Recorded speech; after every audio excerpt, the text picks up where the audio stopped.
السلام عليكم ورحمة الله تعالى وبركاته. فيديو جديد اليوم ان شاء الله. عجينة ديال البيتزا بالخميرة الطبيعية الناتوريل اللي صايبت انا على يدي. كتبقى عاقلين عليها هي 10 روز ديالو، هي مازال عندي كنحافظ عليها كل مرة كنغديها. ما علينا، راني غديتها وخليتها باش نخدم بها دابا.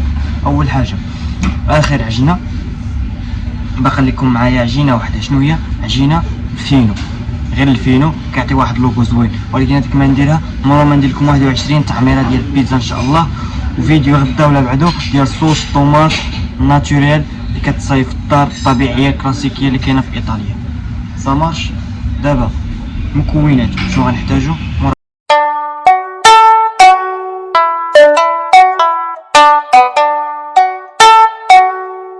بالنسبه للمقادير غنحتاجو نص كيلو ديال الدقيق، 500 غرام، الى 15 غرام ديال الزيت، الى 15 غرام ديال الملح، الى 2 معالق خميره طبيعيه، تقريبا شي 15 غرام هكاك تقريبا. يعني هادكم انا ندير 2 معالق.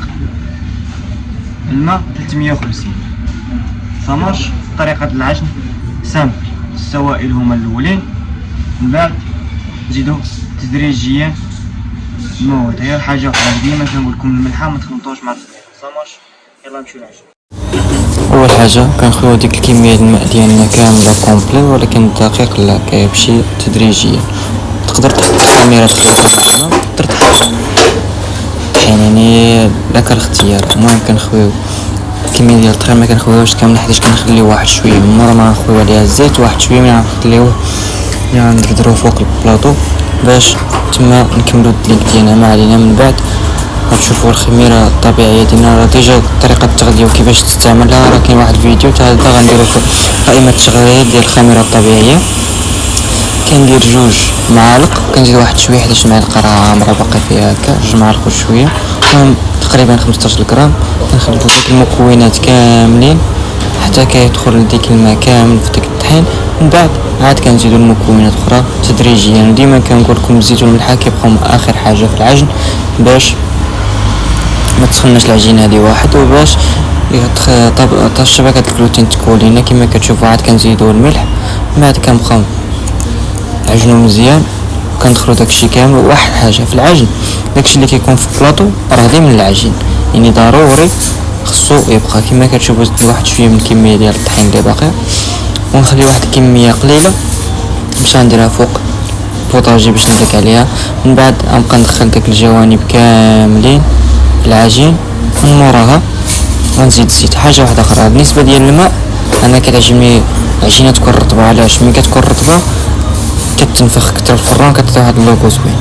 يعني الا بغيتي كميه اقل غدير كميه اقل ديال الماء. بلاصه غدير 350 تقدر ديرها 300 غرام حتى 250. يعني ما كاينش المشكل. ملي بغيتي تجيك قاصحه تجيك قاصحه. كما كتشوف العجين ديالنا بدا كيتكون. كما قلت لكم ديك الاطراف اللي كيكونوا فين كتعجن ما خصهمش يبقاو. علاش كنقول لكم العجانه ما كتخليش داكشي كامل، صافي الاطراف كاملين كنجمعوهم في العجينه كما كنديروا مراتنا. وكنديروا هذه العمليه ديال تسديك جمع الداخل وسط. من موراها كنديروا شويه ديال الدقيق الاسفل، وكنحطوا ديك العجينه ديالنا وكندلكوها مزيان. من موراها غندلكوها مزيان مع الجوانب كاملين يدخل فيها ديك الدقيق كامل باش تلينا فواحد السمك زوين. بهذه الطريقه هذه كتجمع على شكل مستطيل، كتبقى تدور وكتبقى تدخل للداخل. يعني كنقول بالشرح مبسط، اما هي السامبل راه ديجا كنوريها لكم. يعني كتجمع بطريقه عاديه كما كتشوفوا، وكيبقى الدلك ديالها مزيان حيت العجين هي الدلك هي مده ديال ورا دغيا. راه كنقول لكم انا في 4 ساعات تقدر تعجن فيها ودير فيها كلشي. لما كتطولش الفيديو راه كان فيه كومبلي بالشرح وكلشي، كان فيه نص ساعه. انا قصرت لمده 10 دقائق باش ما نطولش عليكم الفيديوهات. كما كتشوفوا كندلكها مزيان مع الجوانب كاملين وكنخشي كلشي باش تولينا العجين سميك ديال بصح. وهكا كتكمل بنفس العمليه. كتجمع الاطراف كاملين حتى داك الدقيق اللي درناه في بلاطو ودرناه من الفوق يدخل فيها كومبلي. من بعد غنشدو شي وعاء نحطو فيها ونزيدو لها واحد شويه ديال الزيت ندردرو عليها. كما كتشوفوا داك الطحين اللي بقى المتبقي كامل خوينا عليها. تقريبا خليت شي 150 غرام صافي كتبقى تكمل العمليه كومبلي، كتبقى تعجن بشويه بشويه عليك.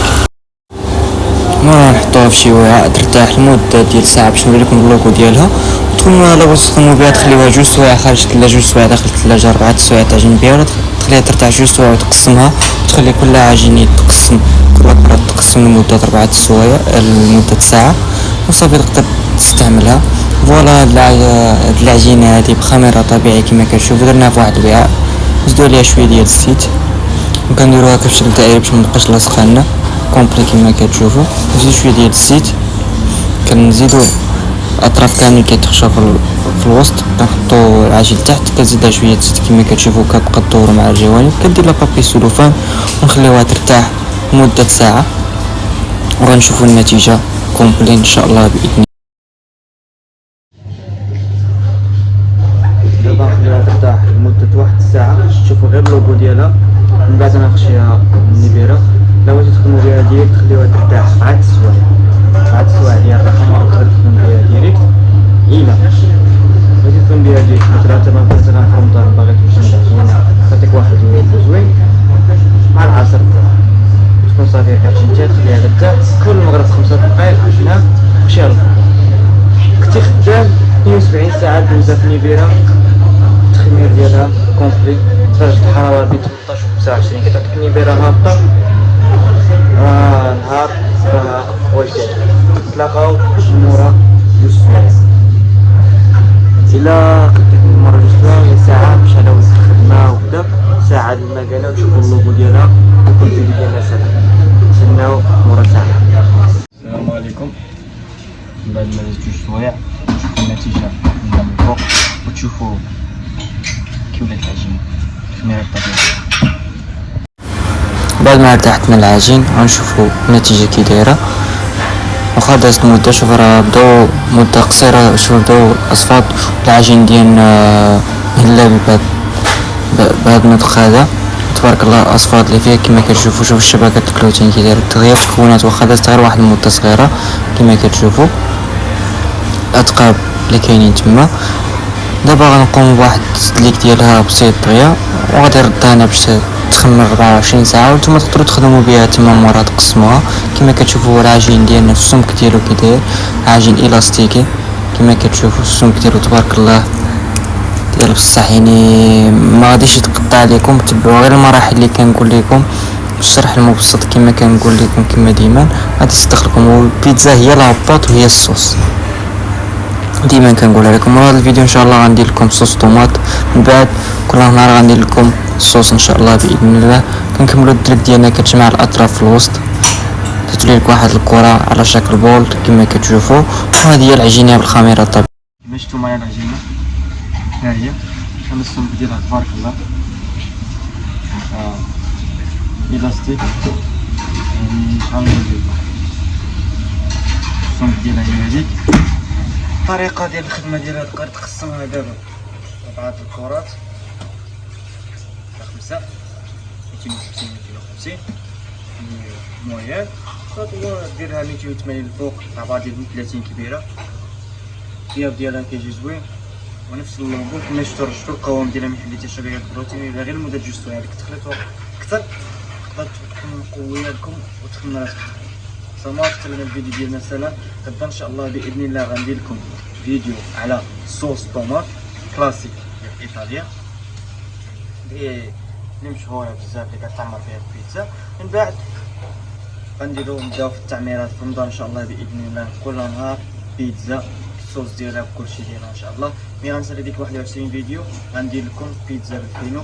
نتمنى نكونوا سالينا شي حاجه سميتها بيتزا. غندخلو لي صوص مير ولي فون كاملين، فون فولاي فون بوف كاملين، انواع ديال لي فون شنو فيهم واللوغو ديالهم وشنو شنو هي الميغو بوا، شنو هي بوكي داغني، الطريقه ديال الطياب ديالهم، شنو هما لي فون اللي مشهورين، شنو هما لي صوص مير اللي اصلا هما 8 شكون اللي مشهورين كاملين كومبلي. من بعد غندخل لك باستيشو التفصيل ديالهم، الكراتان التفصيل ديالهم، لازانيا التفصيل ديالهم، وراها ندخلو الانواع ديال لي بات كومبلي بالشرح ديالهم كيفاش نصايبوهم في الدار، ولي صوص مشهورين ديالهم كومبلي.